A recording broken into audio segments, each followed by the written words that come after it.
Notoriously, looking for data related to patients receiving a transplant in the relapsed refractory ALL setting is difficult. A lot of data is old, a lot of data is small samples, and the data is sparse. So reviews we've done in the past have found small pockets of data, but nothing really big and nothing together.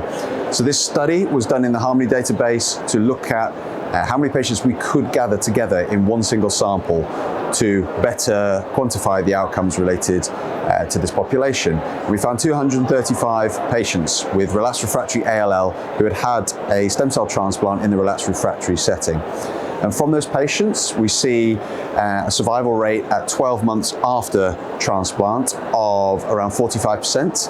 And extending that out to 5 years, we see the survival rate around 27%. Now, we looked at certain factors within that, so that survival rate jumps if you look at more recent transplants, for instance. So transplants that were conducted in the last decade, we see the survival rate at 1 year jump to over 50%.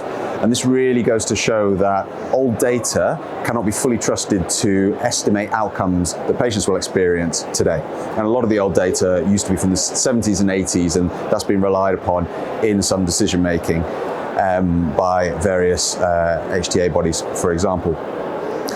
We also saw that there are other subgroups of interest, so patients with minimal residual disease negativity before their transplant can experience a survival probability of up to and around 70% in the data for patients that we did have. So that really goes to show that minimal residual disease negativity is a positive factor in determining outcomes post-transplant. So one more thing to add is that although this is only 235 patients, this is considered big data in this pool because, as I said, small samples before, we were seeing pockets of 20, 30 patients in various studies. And this was taken from a sample of over 10,000 ALL patients, which is what the Harmony database has currently, and that will extend up to around 16,000 ALL patients once new data has been processed.